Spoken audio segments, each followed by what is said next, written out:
Morning, everybody. Sunday, January 16th, 2022. And for those of you who have been following the newly acquired Savage TR that I was shooting, after shooting it and getting some excellent groups with some very budget ammo, I got some free time in the shop today, which is really great on the weekend to be able to do that. And so I'm going to be making some bottom metal. Which for those of you who know Savage, I'll explain why in a minute, but this is the bottom metal. Screw goes through there, connects to the front pillar, and then there's another action screw here that connects to another pillar. The bottom metal is inset on the wood laminate stocks like this one. On the plastic, it's on the exterior, so this one has a nice kind of shallow inlet to it. The interesting thing about these is Savage ships them with the bottom metal, which is like that.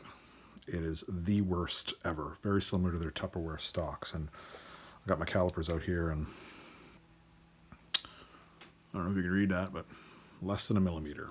I got a couple of steel choices here, and like I've made these so many times. I've had so many Mark IIs over the years that it's quite an interesting thing. Once you do it, how easy it is. So I'm just using scrap steel. I've made them out of aluminum before, whatever have you there. So I have a couple thickness options. I have basically a 2 millimeter piece, 3¼ millimeter piece kind of thing. And I think this is, oops, sorry about that. Yeah, basically it's like 3/16 1/4 inch thick. Any of these it'll do for what I want. The issue is I don't want to come up too high there. I know any of them will, and I could inlet a little bit more. I might, I don't know.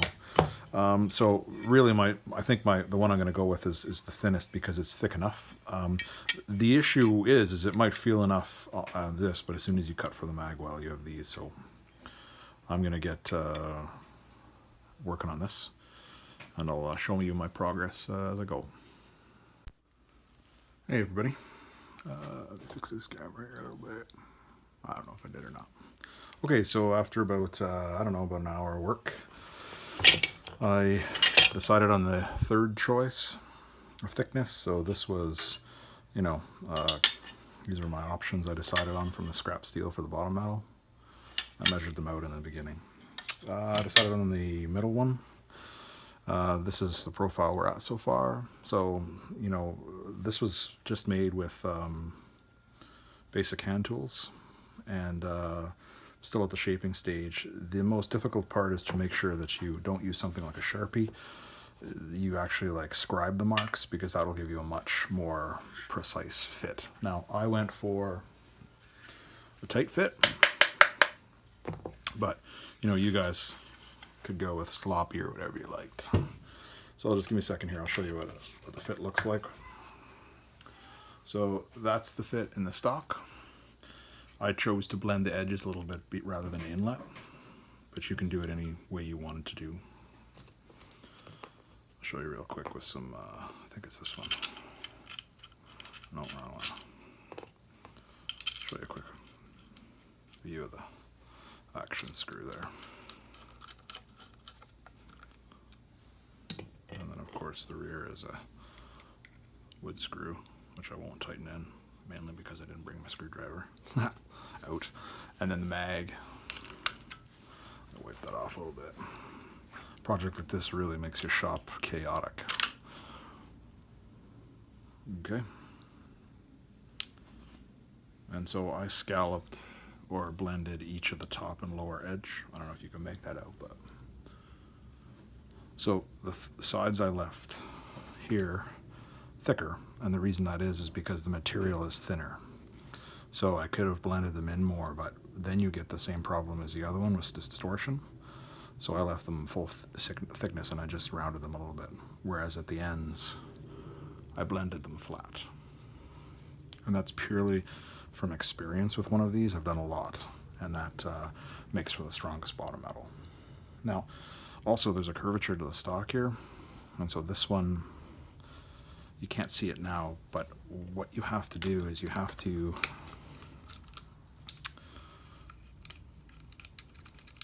can use a a drill really, but you have to drill this hole in the bottom metal at an angle because the screw actually goes in an angle due to the sloping of the stock. So I accomplished that with that hole, although it's difficult to see. But anyway, that's the fit, and I'm going to finish blending it and sanding the finish, and then I'm going to heat blue it. All right, so I'll catch you in the next one. All right. Sorry for the world's mess. I guess they're not that bad. Yeah, no gloves today. I didn't bother. Probably going to regret it. Anyway, so I left you off. I was, the basic profile was done. I talked about how it fit. And this is how we started life. That's just a piece of scrap steel from my scrap steel pile. And after heat bluing, it took me 3 times. Heat bluing is a little bit of a process, and you have to get the parts really clean, and you have to really monitor your temps, especially when you're dealing with a part with a thinner section in the middle. That part heats up really quick. So heat bluing is not the easiest thing in the world to do, but it turns out beautifully, I think. So here's my bottom metal, heat blued. You can see the edges are just proud, and then the fore and aft is blended well. I kind of like that. I probably could have blended it just a little bit better, but I'm okay with it. Mag functions as it should.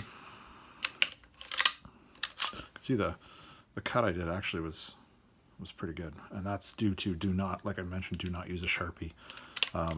Score that and trace it out with a pick or an awl or a scribe or something like that.